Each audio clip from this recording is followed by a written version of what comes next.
Absolutely. And we should note two things. One is this is a live broadcast, and we're in bear country, some of the most densely populated country for bears anywhere in the United States, anywhere in the world. And this being a live broadcast, it's entirely possible, if you see us looking over our shoulder at various points, a bear could walk through the screen at any time. So if we have to exit or end the broadcast abruptly, that's probably why. And just thinking on the human experience, because people were living here in the area. We have some visitors here. A visitor. We have some bears, so we're going to step out of frame here for just a second as we have some bears that are approaching. I don't know if we'll be able to get them in screen. We are going to back up, though. So hopefully they will move on, because we are kind of in an area where we're a bit pinched. We may have to. If you guys are still with us, we did just step out of frame. We do have a sow with a cub that is just out of frame here. Looks like maybe bear 132. And we're going to see if we can actually pan over a bit. She decided to lay down right near us. And as we pointed out, this is a live broadcast, and it's very appropriate as we're talking about one Katmai theme, geology and volcanoes. We have another walk on by some of Katmai's famous bears. And we're just going to quiet down for a little bit and let these bears do what they're going to do. Yeah, so you can enjoy the scene.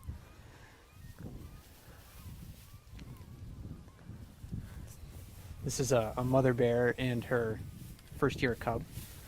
Do you want to tell us a little bit about bear 132, Mike? Yeah, well, this is one of those remarkable kind of experiences that happens here at Brooks Camp. Number 132 is an adult female. This is her second litter that we know of.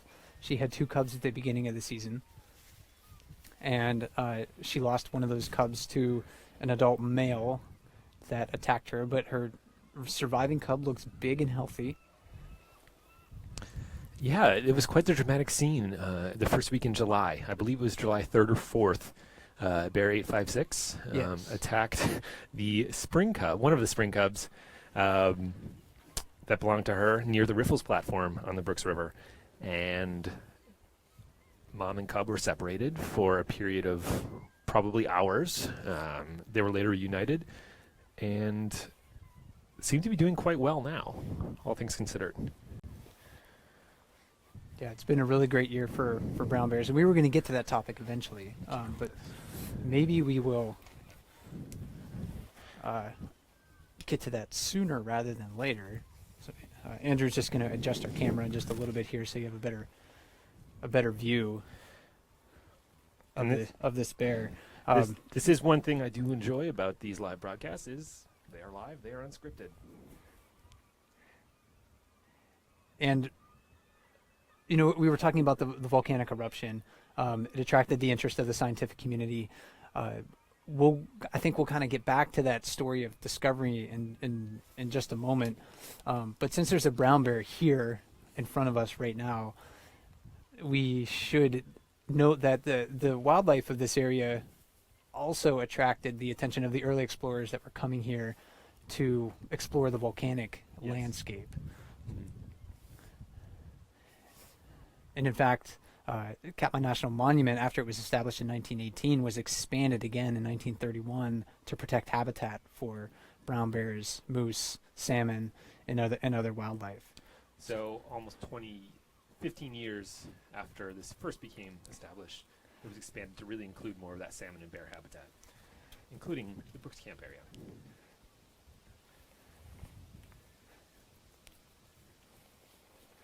And a lot of the brown bears here do show a remarkable tolerance for humans, as this bear is demonstrating.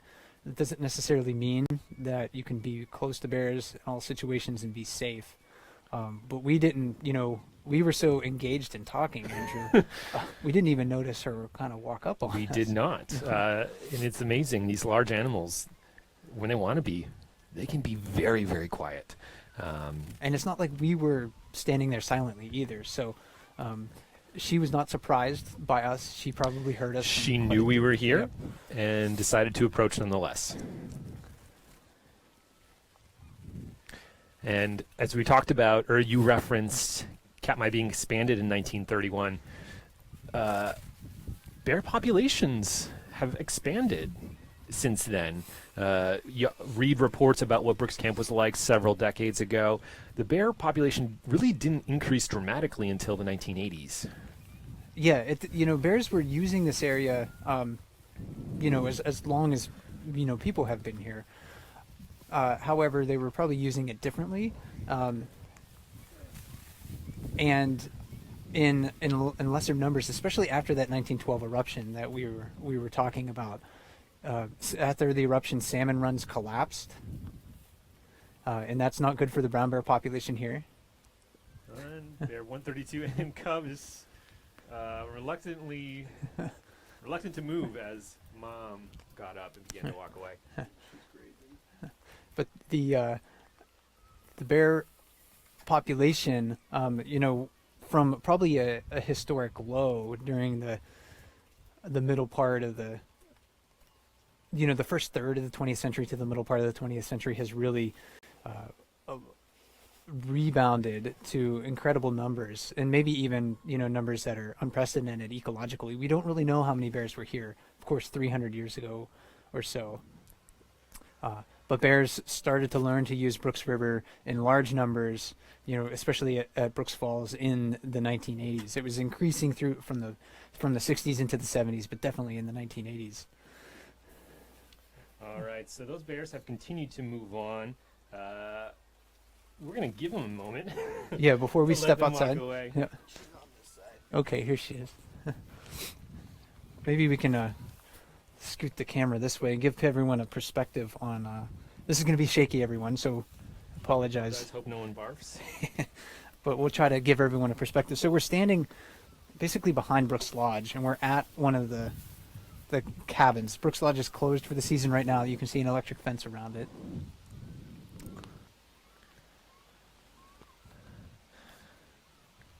And there's Mother Bear.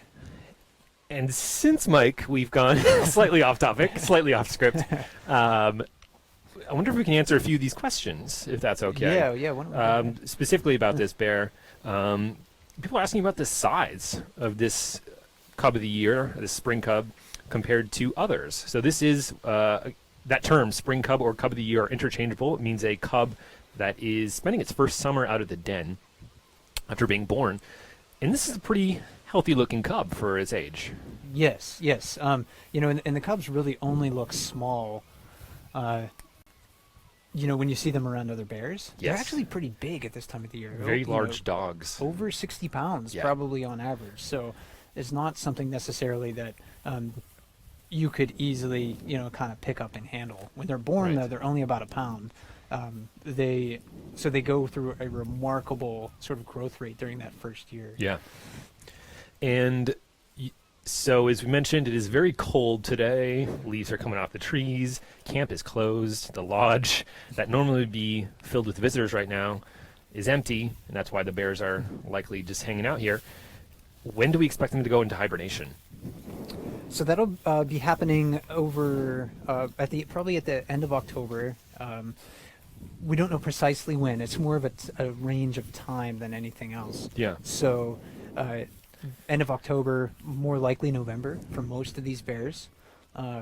Adult males, though, will enter the den last. So their denning period is the shortest of all of the brown bears here that we have in Katmai. So they may go into the den late November, mid-November, late November, December sometimes, even as late as that, and then come out in early spring.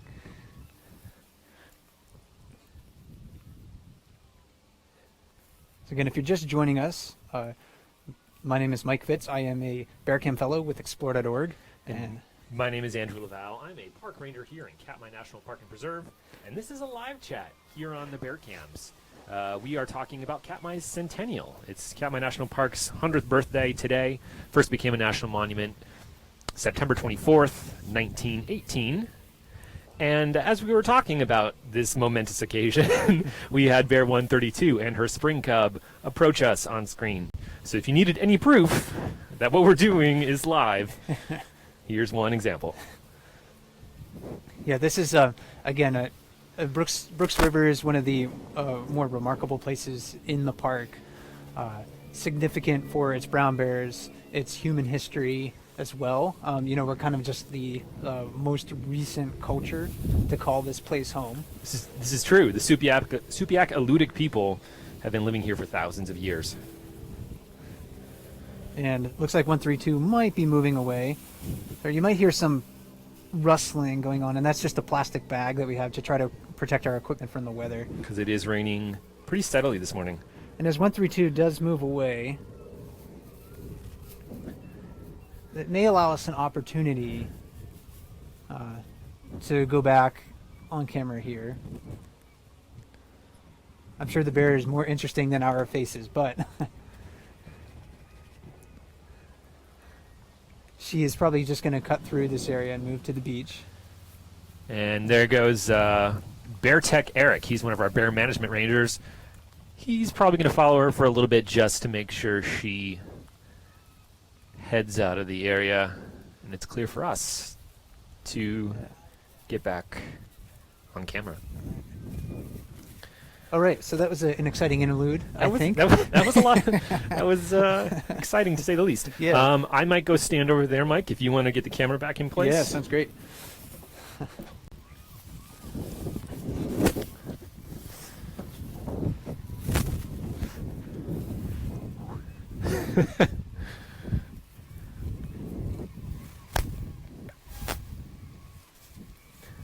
Okay, so I think that looks good.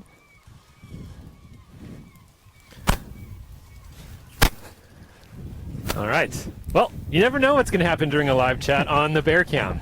That was exciting. That was.